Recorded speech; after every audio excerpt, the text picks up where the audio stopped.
देखिए, पूर्व में हमने सभी विद्यार्थियों को कक्षा 6, 7, 8 को बताया था हिंदी में विशेषण। तो विशेषण की जो हमने पूर्व में वीडियो बनाई थी उसी में से आधा भाग रह गया, उस आधे भाग को पूर्ण कर रहे हैं। कहने का तात्पर्य यह है, पुनः मैं विशेषण से चलता हूँ। एडजेक्टिव जिसको कहते हैं, संज्ञा और सर्वनाम की विशेषता बताने वाले शब्दों को विशेषण कहते हैं।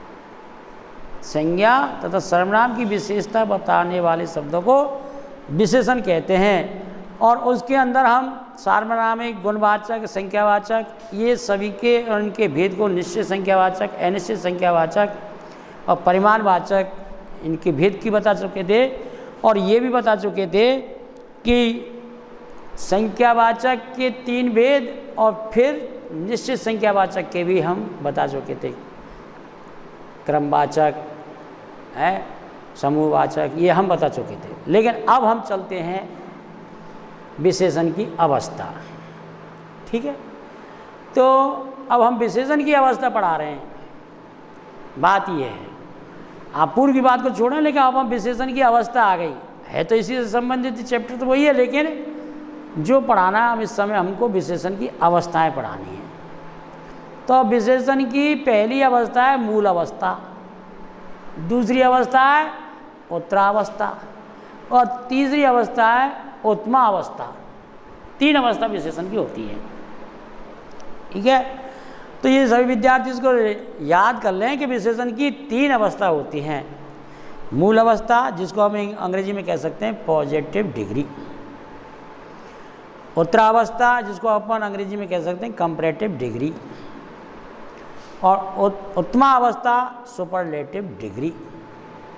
ठीक है, तो कहने का मतलब सभी विद्यार्थी सुने कि अगर अवस्थाओं की जानकारी अपन को लेनी है, अवस्थाएं अपन जानकारी में रखनी है विशेषण की, तो अवस्थाओं की परिभाषा ज्ञात होनी चाहिए।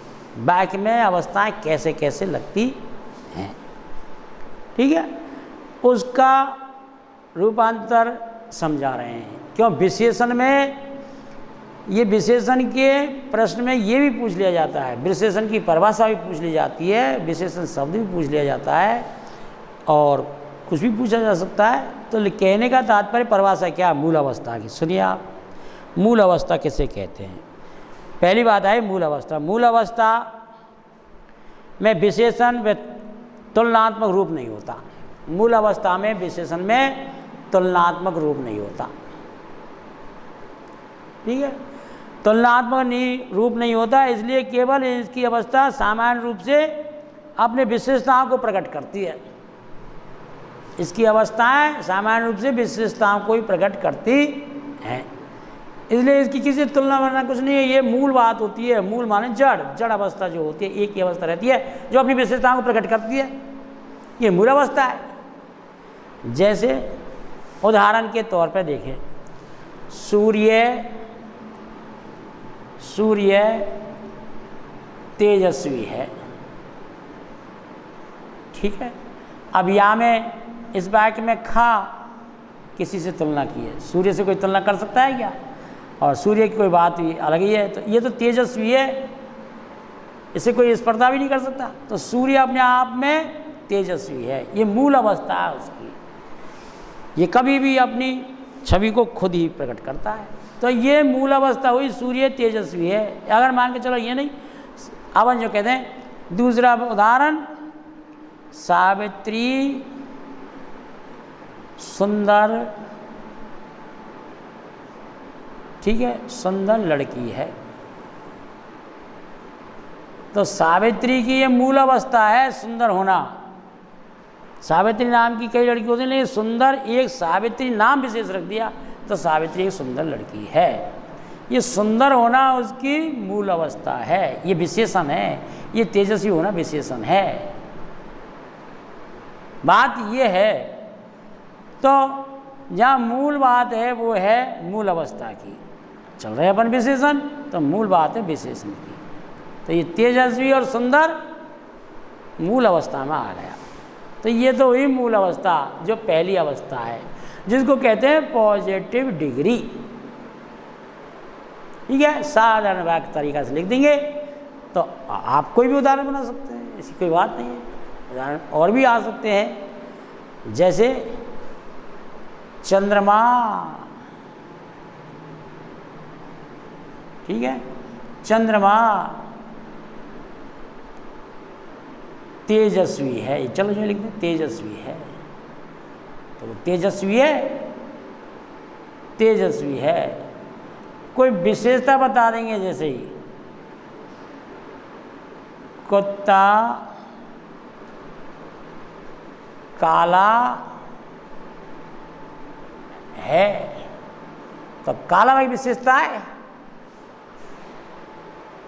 कई रंग होते कुत्ते वो काला, तो ये मूल अवस्था हो गई। ठीक, अब मूल अवस्था के बाद हम चलते हैं उत्तरावस्था।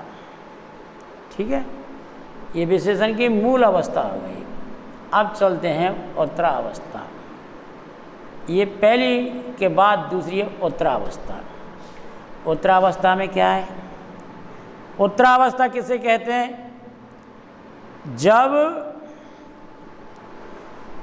जब दो वाक्यों को या दो वस्तुओं को गुण दोष के आधार पर, गुण दोष भाव की तुलना की जाती है, तब उत्तरावस्था होती है, जिसको कहते हैं कंपैरेटिव। कंपैरेटिव डिग्री यानी एक दूसरे में तुलना करना, कंपैरेटिव, तो वो उत्तरावस्था होती है, उत्तरावस्था। ठीक है, जैसे आप तुलना कर सकते हैं किसी चीज़ की किसी चीज़ से। जैसे मैंने ये कहा कि रविंद्र चेतन से अधिक बुद्धिमान है। ठीक है, बुद्धिमान दोनों है, पर तुलना हो रही है, अधिक सबसे इस बात को दर्शाया जा रहा है, रविंद्र चेतन से अधिक बुद्धिमान है, यानी इस चेतन से अधिक बुद्धिमान है, तो ये तुलनात्मक बात हो गई। ठीक है, तो ये तुलनात्मक बात हो गई। मोर और तोता दोनों पक्षी हैं, हालांकि, तो अपन कह सकते हैं तोता मोर से अधिक सुंदर है, चाहे उल्टा कह सकते हैं मोर तोते से अधिक सुंदर है, अधिक आ गया। तो यानी तुलना, एक दूसरे की तुलना करना, कहने का तात्पर्य यह है कि तुलना की जाए उसको कंपैरेटिव डिग्री कहते हैं। गुण दोष, समझ गए, रूप आकार, किसी के आधार पर तुलना की जा सकती है। दूसरा वाक्य देख लें, सावित्री रमा की अपेक्षा अधिक सुंदर है। सावित्री रमा की अपेक्षा अधिक सुंदर है, सुंदर है, अधिक आ गया। अब कहेंगे साहब ये वाक्य बोर्ड में कैसे आएंगे? तो बोर्ड में वाक्य दे दिए और उसको पूछा जा सकता है कि विशेषण की कौन सी अवस्था है, बताइए, तो विशेषण की अवस्था पूछ सकता है। अब विशेषण भी पूछ सकता है, विशेषण की परिभाषा भी पूछ सकता है, और विशेषण वाक्य बनवा सकता है। तो कहने का मतलब ये है, ये हो गई उत्तरावस्था। अब चलते हैं अपन उत्तमा अवस्था। अंतिम कौन सी रह गई? उत्तमा अवस्था। कंपैरेटिव गई, अब है उत्तमा अवस्था, उसकी परिभाषा देते हैं। तो देखो उत्तमा अवस्था किसे कहते हैं? इस अवस्था में दो या दो से अधिक व्यक्तियों में से एक व्यक्ति को श्रेष्ठ बताया जाए तो वह उत्तमा अवस्था होगी। जैसे संस्कृत में वाक्य बोलूँ मैं, कविषु कालिदास श्रेष्ठतम अस्ति। तो कवियों में कवि कालिदास श्रेष्ठ है। ये संस्कृत की सूक्ति होगी, बात हिंदी की चल रही है लेकिन यहाँ तो कवियों में कालिदास श्रेष्ठ है, श्रेष्ठतम है, हिंदी ये हो जाएगी, कवियों में कालिदास श्रेष्ठतम है। तो कविषु कालिदास श्रेष्ठतम अस्ति। तो ये तुलना की जो की जाए, अधिक में से एक की विशेषता निकाली जाए तुलना करके, हैं सबसे कम या सबसे ज़्यादा, सबसे कम भी हो सकती है, ज़्यादा भी हो सकती है। कवियों में जैसे कि हम कह दें, कवियों में कवि सबसे निकृष्ट कवि कोई नाम धरते हैं तो वो हो जाएगी, निकृष्ट नहीं होता हालांकि कवि, तो निम्न अवस्था हो गई। तो कहने का मतलब ये है वाक्य कैसा होना चाहिए जिससे ताकि अच्छा लगे।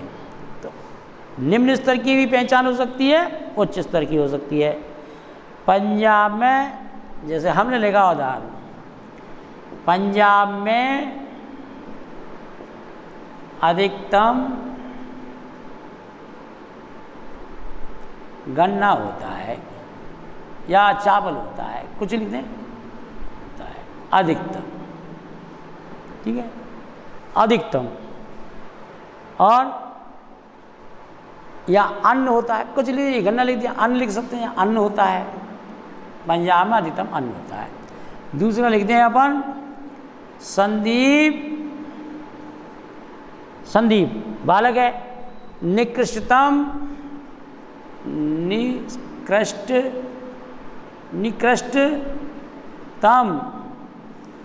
निकृष्टतम बालक है। ये लो, ये निकृष्टतम बात आ गई, अधिकतम और निकृष्टतम। तो इसको क्या कहेंगे, सुपरलेटिव। जहाँ संस्कृत में तरप और तरम प्रत्यय का प्रयोग किया जाता है, तर शेष रहता है और तमप से, तो हम तो कहने का तात्पर्य यह है ये उत्तमावस्था हुई, ठीक है। अब इसका रूप लिखना है, थोड़ा सा अपन 4-5 वाक्य आप ऐसे लिख दें जिससे उत्तरावस्था और उत्तमावस्था में फर्क दिखाई दे जाए शब्दों में। जैसे अपन ने लिखा मूल अवस्था, ठीक, और फिर लिखेंगे अपन उत्तरावस्था, ठीक है, अब फिर लिखेंगे हम उत्तमावस्था। जैसे मैंने लिखा प्रिय, प्रियतर, अप्रियतम, तो यानी मूल कंपैरेटिव से कंपैरेटिव ये है, और ये कौन सी हुई डिग्री, 3 डिग्री बताई थी ना मैंने, उत्तमावस्था डिग्री के हिसाब से चलती है। जैसे नाम दिया पॉजिटिव, कंपैरेटिव और सुपरलेटिव। तो प्रिय, प्रियतर, प्रियतम, जैसे हिंदी में बोले पटु, चतुर बोलते हैं, पटुत्तर, पटुत्तम, ठीक। ऐसे अपन लिखते हैं श्रेष्ठ, श्रेष्ठतर और श्रेष्ठतम। इसी प्रकार से जैसे और भी उदाहरण दे रहे हैं आपको हम, उदाहरण जैसे मान के चलो अपन लिख दें लघु, लघु, लघुतर, लघुत्तम,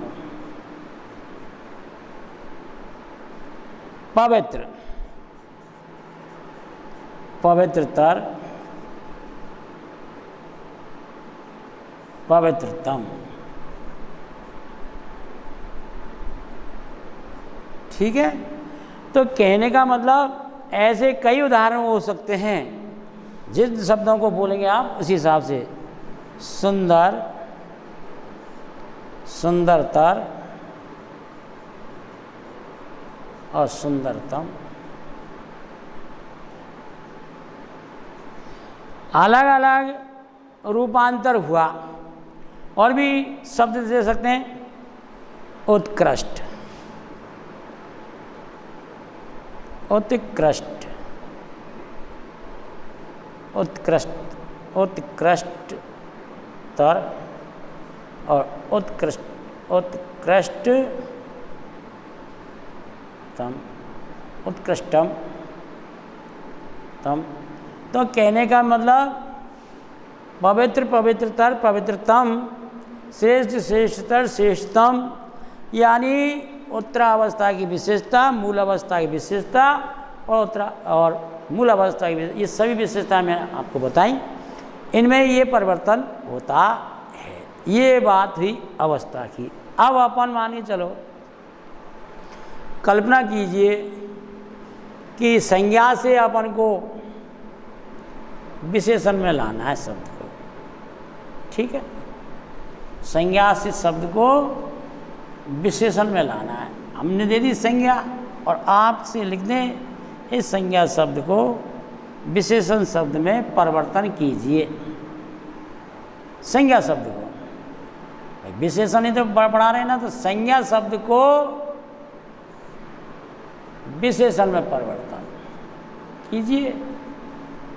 विशेषण में कैसे परिवर्तन करेंगे आप समझिए, परिवर्तन, ठीक। तो परिवर्तन कैसे करना है अपन को देखिए। जैसे अपन परिवर्तन करना चाहें शब्द के हिसाब से परिवर्तन होगा। जैसे गुण लिखा अपन ने, तो इसका परिवर्तन करेंगे तो क्या लिखेंगे, गुणवान। ये परिवर्तन हो गया, विशेषण बन गया गुणवान शब्द, गुण से गुणवान। और जैसे कि आप और शब्द लिखें, समाज, ठीक है, तो इसके क्या बना देंगे, सामाजिक, ठीक है। तो ये क्या बन गया, इसका रूप परिवर्तन हो गया। जैसे अपन विशेषण बना दे वर्ष, तो क्या बन जाएगा, वार्षिक। ये संज्ञा से हम क्या बना रहे हैं, विशेषण। अब अर्थ से आर्थिक, मन से मनस्वी, ये रूप परिवर्तन अपन कर रहे हैं। संज्ञा से विशेषण बनाने का कार्य है। अभी विशेषण शब्द बन गए, और भी शब्द बन सकते हैं। जैसे अपन लिख दें दिन का दैनिक, ये रूप परिवर्तन हो गया। अभी अपन और भी शब्द दे सकते हैं, दिन का दैनिक, अंक का बुद्धि का बुद्धिमान, अंक का अंकित, ये विशेषण बन जाएगा, अंकित करना।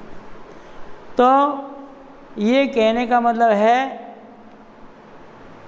विशेषण रूप में परिवर्तन करना संज्ञा को। कुल का कुलीन, तो ये तो हुआ संज्ञा का विशेषण में परिवर्तन। अब आपको हम बताएंगे सर्वनाम से विशेषण, ठीक है। अब क्या बताएंगे, सर्वनाम से विशेषण। अब आपको सर्वनाम से विशेषण, सर्वनाम शब्द है और उसको विशेषण बनाना है, ठीक है। सर्वनाम शब्द जैसे मैं, मेरा, तो विशेषण क्या बन जाएगा, मेरा। मैं का मेरा बनता है, और अपन ने लिख दिया विशेषण सर्वनाम शब्द जो, जैसा, विशेषण आ गया, विशेषता आ गई, जैसा। अगर और भी शब्द हैं, जैसे मान के चलो अपन ने कह दिया वह है, वह का बन गया वैसा। एक शब्द और दे देते हैं, जैसे अपन का ये है